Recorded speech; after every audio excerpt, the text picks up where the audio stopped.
Heather. So today I thought we could talk about anxiety. I wanted to talk about anxiety anyway, but things kind of shifted in what I wanted to talk about with it because the last few weeks have been incredibly anxious for me and it has not been pleasant. So I wanted to talk today about what I call the blame game. So sometimes when we're dwelling with anxiety, and I don't mean dealing, I mean dwelling. You are just sitting in the thick of it. Sometimes we start looking for a reason that we're having all of these feelings.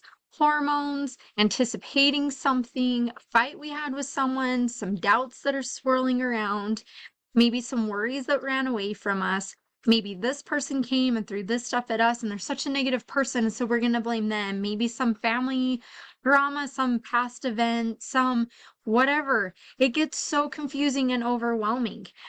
But what if we stopped and we stepped back and we just acknowledged where we were? Sometimes knowing the reason is very beneficial for us. Sometimes we may feel anxious and we're like, why? What is off right now?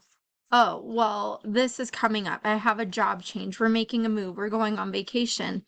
Okay, and then you're fine. But other times, especially when you have prolonged anxiety or prolonged stress, sometimes our bodies just start going out of control and our minds just start going crazy.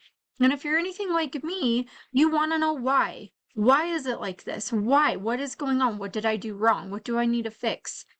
Just chill out and let's calm ourselves, because if we just step back and we allowed ourselves to calm down, what would happen? How could we go from there? So, one way to calm ourselves and to calm that central nervous system inside of us is to practice self-care and self-love. You don't always need a reason. Sometimes things just feel hard. Sometimes things just feel difficult. Sometimes our thinking brain wants to be a bully and just run away with things. Let's just calm down. The truth is that everyone and everything and life in general will always let us down. We have zero control over that, but we do have control over ourselves. And so when things start piling on and it feels like too much, let's just chill out a little bit, okay? So here's some things that I think help to do this, or that at least help with me. Hopefully can help for you. Make a list of everything on your mind and then burn it. If you keep having that same argument in your head with that person that ticked you off, write out your argument. What do you want to fight with? One thing that I love to do is when I'm cleaning my bathrooms, I have the most epic fights in my mind. My bathrooms get cleaned, and I let go of all the emotions and the words that I've said without hurting anybody. It's brilliant. But make a list, write it down, and then take a match to it and burn it in a safe place. Do not create a fire. Don't become a hazard. Or you could rip it up. But the point is, it doesn't need to be shared with someone if it could potentially, which probably will if you're angry, cause more harm than it will good. Journal it out. Write it out in a journal, somewhere that you can keep it. Maybe it's a situation that may not harm another person, but you've got to get this out. And at some point, you're going to want to reflect back to remind yourself of a trial that you've already gone through that did cause some anxiety for you. It's a great way to provide strength and resilience for your future self. What greater way to show self-love than that? You could talk it out. Oh my goodness, I love therapy. I love therapy for this. I have a neutral person in front of me that doesn't always take my side and sometimes will push me in the ways I need to be pushed, but she has no connections to me, so I can pour it all out. Therapy is amazing for that. But maybe you don't need a therapist. Maybe you don't have time for a therapist. Maybe this isn't that big of a deal. Find a good friend, your spouse, a coach, maybe. I don't know, take it to your Father in heaven in prayer. Maybe you have a pet. Have a chit chat with a pet. Why not? I think it sounds great, but talk it out. Go get your favorite soda and treat and drive around in your car. Turn off the music and allow yourself to just talk. Meditation. This is one of my favorite things. And I love Yoga with Adriene because she has a yoga for everything. It fits within the time that I give myself to do yoga. And her meditations are so amazing. So find a time to meditate. This doesn't have to be a guided meditation. It doesn't even need to take much time. 5 minutes to calm your brain is perfect. Find a quiet spot, close your eyes, and just allow yourself to go blank. And when thoughts come, let them drift away. So all that stuff that's boiling inside, imagine letting go of it.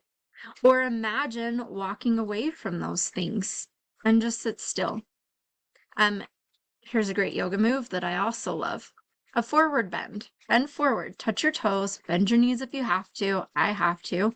Imagine a trap door on the top of your head and it opens and all those things spill out. Here's what's really cool about this too. Not just in this yoga move, but anytime you're letting stuff go. They can be unknown thoughts or feelings. You don't have to put a label or a word or anything. You don't have to identify what it is you're feeling. I feel anxious. Leave it at that. Let it fall out. Let it go. Find what calms and restores you. So anxiety is different for everyone, which is the video that I did want to do today. So it is a video I'm going to do soon. But anxiety is different for everyone. We can't just say to each other, I'm anxious also, or I deal with that also, because my anxiety battle is different than yours and vice versa. So that means the things that calm me and help restore me, that make me feel content and at peace, are probably going to be different than your things. So explore. When do you feel the most at peace? When do you feel the most content? When you've got that thinking brain running away and you're trying to find all the reasons for why you have lost your sense of calm, what helps you center back and brings you back to that point where then you can go on from a sense of stability and being grounded? The point is, caring for ourselves will do more good than constantly looking for a reason or place to put the blame. Sometimes, like I said, it's necessary. It gives us an answer, it gives us a clue, and we're able to work through it. Other times, when it just won't stop, just step back and love yourself instead. You don't need to blame anyone or anything for why you feel. You just need to love yourself. I hope that works, and we'll see you again soon.